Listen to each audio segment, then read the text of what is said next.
Okay, this is Ringwalk Media in association with Well Ice Therapy and Steel Hub Management. Nicola Hopewell, she's back in the ring. A hard fight, but a very, very good fight and a brilliant victory. Yeah, she was a tough girl, but yeah, I really enjoyed it. Good to be back. Well, listen, you know, we'll talk about that fight because you got in the ring. It's the first time back since your first loss, of course, which, you know, was a very good fight. You learnt a lot, and we could see that in that fight. What were you thinking in that first round when she kind of came in physical? Well, when she started doing that, and I thought, this is it for the full fight. I'm going to be in for a bit of a tough one. She's a tough girl, so I thought she's just going to be like in survival mode. I think I just hit her with big shots to begin with, and then it just sent her into holding for the rest of the fight, which makes it a bit hard. And then like the ref were like, "Oh, don't hit the back, don't hold." And I was like, there was nothing I can do about it, so I just let him break me. But I did catch a few head clashes. It's just something we can work on next time. I mean, we see a difference between the last fight and this fight dramatically. I think the most important thing was from about round 2.5, you start to really box her. And the difference between the last fight and this fight was you controlled it from that point on. There was no sort of rash decisions. It was a good display. When she came in with her head, you knew what to do. You were spinning off, the overhand right was coming in, the body shots were coming in. She looked like she didn't like it at that point. Yeah, I thought that, and I feel like I've learnt a lot since my last fight, and I think I showed it in there as well. But again, I took learnings from that fight as well. These things can work with it. Well, listen, we talked to coach. I mean, what are you happy with that performance? Because I think we all were. Yeah, overall I'm happy. He's never happy, is he? No, overall I'm happy with that. You know, I spoke to Kata's manager and trainer, and basically they said from the first round, Nick hit her with a double jab, put her in survival mode. You know, she said she's one of the hardest girls she's ever been hit by. So, and you know, putting someone in survival mode with a jab just shows what she's capable of. And let's remember as well, she's giving weight away again. Yeah. Nick weighed in at flyweight, she's weighed in at bantamweight. Do you know what I mean? And Nick's basically pushed her about. Yeah. Flyweight is where Nick's titles lie. Maybe even light fly. With right offer. She'd be a right problem at light fly, right? Mate, she'll be a problem at fly. There's little things that we're got to work on.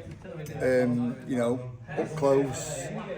Nick likes to push him with her arms, where I want her to push her with her legs, use the strength with her legs. She knows that anyway, but listen, this is her first fight back after that. That, you know, great fight with Emma Dolan. Like I said, she learnt a lot from that. I learnt a lot from that. You know, and that I want to say that's thank you as well to Emma and Carl for having us for sparring. You know, who better to learn from your mistakes than your opponent who exploited him. So, well, listen, at this stage, there are learning fights, but you're getting on in your career there. I think the good thing I liked about that fight, I think the fourth round was about 20 seconds from the end.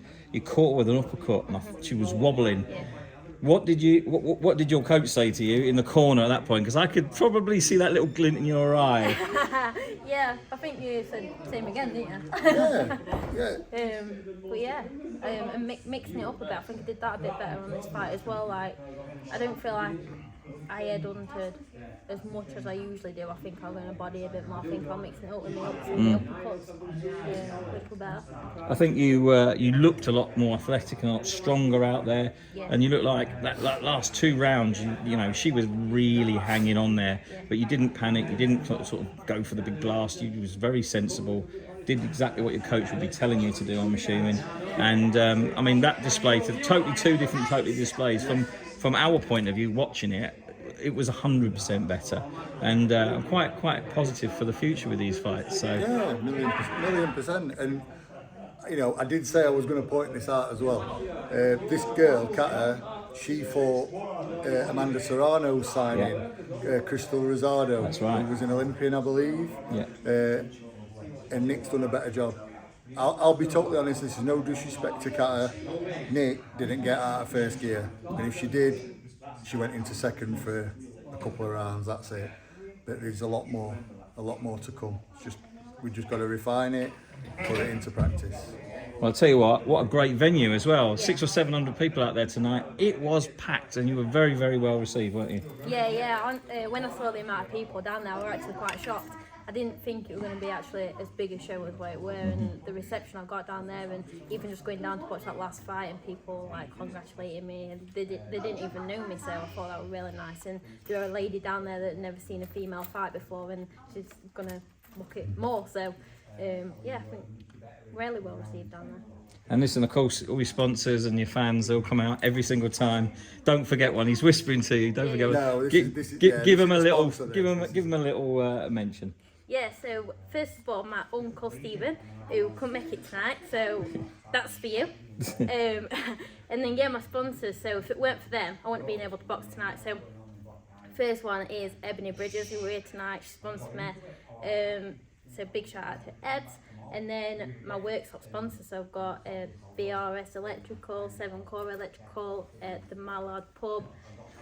Yeah, you turn around because we can get you. Turn around. We can get you. There's a few there. Yeah, I think we'll be all right if we mention them all, but there's a few there. They're all of them. So yeah, JTM Building. They're my main ones, and Shane, who does my massages, and obviously Martha for all my strength and conditioning and everything. So yeah, I felt strong and everything in there, and it's down to the sessions I've been doing with Martha as well as the boxing I've been doing with Daz.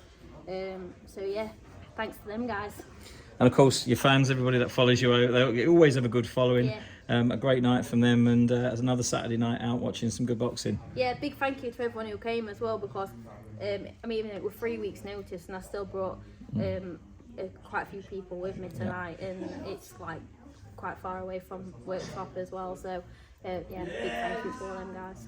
Well, of course, 2024, new year, first fight out under the belt in the first 4 or 5 weeks.